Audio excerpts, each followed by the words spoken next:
Hello everyone, হ্যারম্যাট 2.8 চ্যানেলে সকলকে স্বাগত। ইতিমধ্যে আমরা ক্লাস 12 থার্ড সেমিস্টার যে মক টেস্ট সিরিজ করছিলাম তার আমরা আজকে 9 নম্বর ক্লাস করাবো। আগের 8টা ভিডিও করানো হয়ে গেছে, তো যারা আগের ভিডিও দেখোনি তাদের জন্য ডিসক্রিপশনে লিঙ্ক রয়েছে, সেটা আমাদের সেখান থেকে তোমরা প্লে লিস্টটা দেখতে পারবে।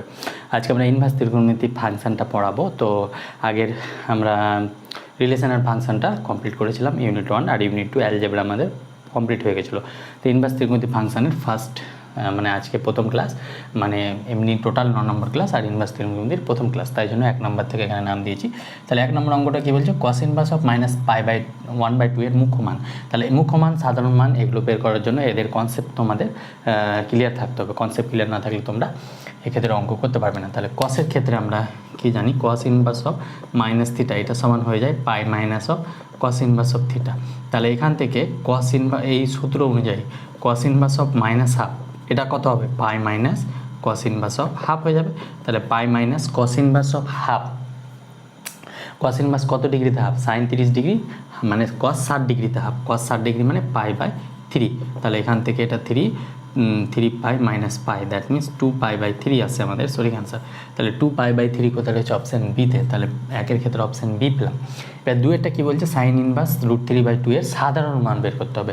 তাহলে সাইন ইনভার্স, প্রথমে আমরা মুখ্য মানটা বের করি, তারপরে সাধারণ মান আসবো। সাইন ইনভার্স √3/2, তাহলে সাইন কত ডিগ্রি মান √3/2 হয়, সাইন 60 ডিগ্রি মান, তাহলে 60 ডিগ্রি কত হয়ে যাবে, এটা sign inverse of sign 60 degree মানে π/3।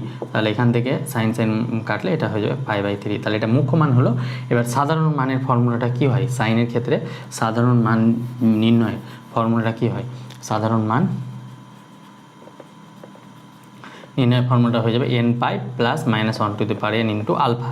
আলফাটা কি, আলফাটা সাইনের মুখ্য মান। তাহলে এখানে আলফার ভ্যালু কত, আলফার ভ্যালু হচ্ছে π/3। তাহলে এখান থেকে এটা হয়ে যাবে n π প্লাস -1/n ইন্টু π/3। তাহলে এটা কত রয়েছে, এটাও অপশান বিতে রয়েছে। তাহলে দুইয়ের ক্ষেত্রে আমরা অপশান বি পেলাম।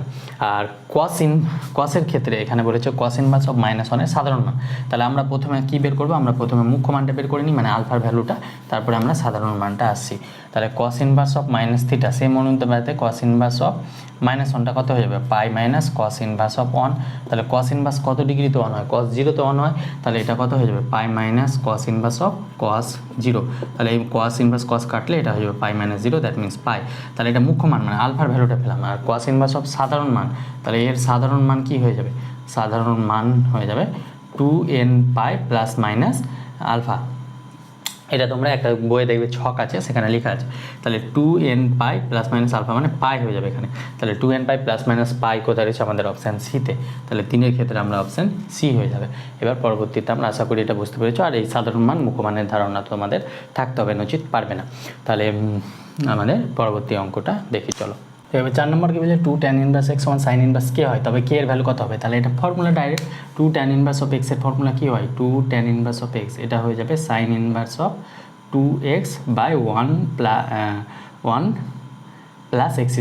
তাহলে এটা হয়ে যায় sign inverse of 2x/1 plus x², কোথায় রয়েছে অপশান সিতে। আর যখন ট্যান দিয়ে হবে তখন এখানে মাইনাস হয়ে যাবে, এখানে সাইন দিয়ে আছে তাই প্লাস হবে। এটা ত্রিকোণমিতিতেও পড়েছো, ওখান থেকে ইনভার্স ফর্মুলাটা প্রুভ হয়েছে এসেছে। এবার 5-এরটাকে বলছে tan inverse of half plus tan inverse of 1/3, এটা কত হবে। তাহলে tan inverse of a, tan inverse of a plus tan inverse of b, এটা ফর্মুলা কী হয়েছিল, এটা ফর্মুলা ছিল ট্যান ইনভার্স অফ a প্লাস b বাই 1 মাইনাস ab। এখানে হাফ আর এর জায়গায় হাফ, বি এর জায়গায় 1/3 আছে। তাহলে এই ফর্মুলা কী হয়ে যাবে, tan inverse of half plus tan inverse of 1/3, এটা কী হয়ে যাবে, tan inverse of half plus 1/3 by 1 minus half into 1/3।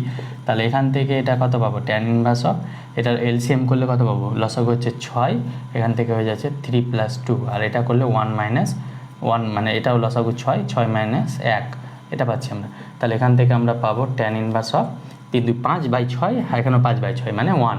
তাহলে ট্যান ইনভার্স অফ 1 মানে কত হচ্ছে π/4, এটা করলে কত হবে 5/6, 6 থেকে একবার এটাও 5/6, তাহলে 5/6 কেটে যাবে, না বুঝতে পারো তাহলে এটা কত হবে 5/6, এটাও 5/6, তাহলে এটা কাটলে কত পড়ে থাকবে, 1 পড়ে থাকবে।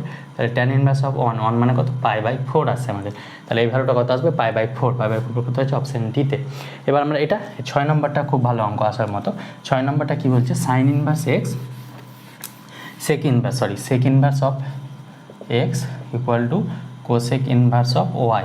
তাহলে cos inverse of 1/x plus cos inverse 1/y এর মান কত হবে? তাহলে এখান থেকে সেক ইনভার্স এক্সকে আমরা কস দিয়ে লিখলে কস ইনভার্স অফ 1/x লেখা যায়, আর কোসেক ইনভার্স ওয়াইকে সাইন দিয়ে লিখলে এটা সাইন ইনভার্স অফ উল্টে যায় 1/y হয়ে যায়।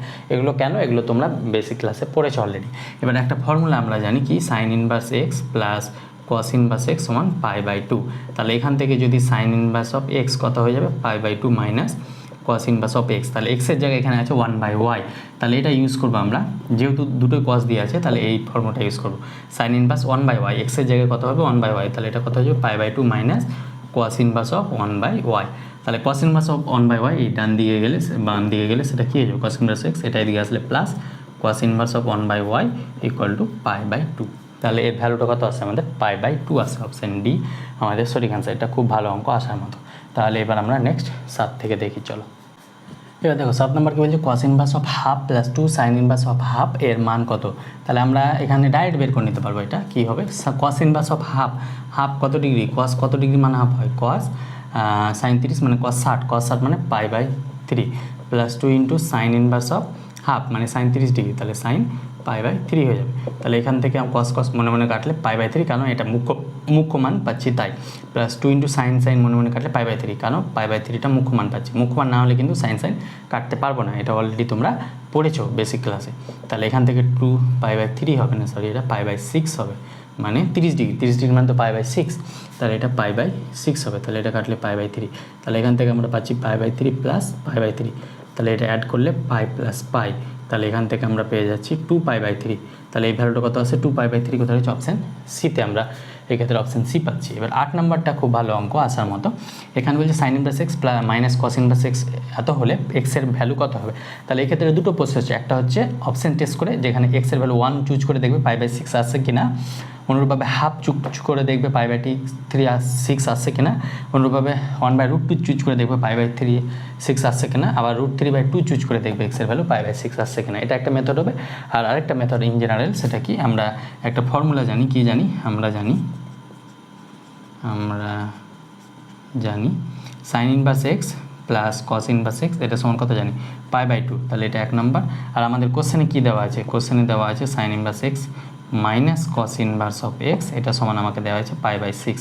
তাহলে এই দুটোকে আমরা যদি অ্যাড করে নিই, তাহলে অ্যাড করলে কস কস কেটে যাবে, তাহলে এখান থেকে কত পাবো? 2 সাইন ইনভার্স এক্স সমান π/2, পাশে আমরা অ্যাড করছি এটা π/6, তাহলে এর লসাগু কত হবে? 6, অ্যান্ড দেন এলসিএম হচ্ছে 3π প্লাস পাই, তাহলে এটা হয়ে যাচ্ছে 4π/6, তাহলে 2 দিয়ে কাটলে 2, 3, তাহলে এখানে পাচ্ছি 2π/3, তাহলে এটা পাচ্ছি আমরা 2π/3 এই দুটো অ্যাড করে। তাহলে এই টু কাটলে সাইন ইনভার্স এক্স সমান আমরা পেয়ে যাচ্ছি π/3, তাহলে এক্স সমান কত হবে? সাইন π/3। এবার সাইন π/3 মানে সাইন 60 ডিগ্রি, সাইন 60 ডিগ্রি মান কত? √3/2, তাহলে এক্সের ভ্যালু আমরা পেয়ে যাচ্ছি কত? √3/2। এটা আরেকটা প্রসেস, এই প্রসেসও করা যায়। অপশান ডি আমাদের √3/2, তার মানে এখানে এক্সের ভ্যালু √3/2 বসালে π/6 আসবে, √3/2 স্যাটিসফাই করবে। আর যদি এটা না পারো, এটা যদি মাথায় না আসে, তাহলে অপশান টেস্ট করে নিতে পারবে। এবার আমরা বাকি আরও দুটো আছে সেটা করি, চলো। তাহলে এবার 9 নম্বর দেখো, এটা PIQ মানে প্রিভিয়াস ইয়ারে এসছে, আগের বছরই তোমাদের সেমিস্টার অনুযায়ী একটাই মাত্র এক্সাম হয়েছে আগের বছর, সেইটা এসেছে এখানে। সেখানে বলছে কট ইনভার্স অফ মাইনাস 1/√3 এর মুখ্য মান কীভাবে বের করো? আমরা জানি cot inverse of minus theta, এটা সমান কী হয়ে যাবে? Pi minus cot inverse of theta. তাহলে এখান থেকে কট ইনভার্স অফ মাইনাস 1/√3, এটা কত হয়ে যাবে? Pi minus cot inverse of 1/√3, তাহলে পাই মাইনাস কট 1/√3 কত ডিগ্রিতে হয়? 1/√3 হয়ে যাবে tan 30, মানে কট 60 ডিগ্রি, তাহলে কট 60 ডিগ্রি মানে হচ্ছে π/3, তাহলে এখান থেকে এটা হয়ে যাচ্ছে 3π মাইনাস পাই, দ্যাট মিনস 2π/3, তাহলে 2π/3 কত হচ্ছে? অপশান এতে। তাহলে এটা ইজিলি অপশান এ হয়ে গেল। এবার এই ভ্যালুটা বের করতে হবে, cos of sign inverse of half, তাহলে সাইন ইনভার্স অফ সাইন কত ডিগ্রি মান? 1/2 না 1/√2, সাইন 45 মানে π/4, তাহলে এই সাইন কাটবে, কেন কাটবে? কারণ এটা মুখ্য কোণ, তাই তো সাইন ইনভার্স সাইন কাটলে এটা কত হয়ে যাবে? π/4। এবার কস π/4 মানে কত? কস 45 ডিগ্রি মানে 1/√2, তাহলে 1/√2 কোথায় নয়? মানে অপশান ডি হয়ে যাবে, এক্ষেত্রে কোনোটি নয়। তাহলে আমাদের প্রত্যেক দিন আমরা 10টা করে আমরা এই মক টেস্ট সিরিজটা করছি, তো আমাদের 10টা অলরেডি কমপ্লিট, এরপরে 11 থেকে বাকি 20 পর্যন্ত করাবো। দেখা হচ্ছে খুব শীঘ্র পরবর্তী ভিডিওতে। Thank you, best of luck, ততক্ষণ প্র্যাকটিস করতে থাকো।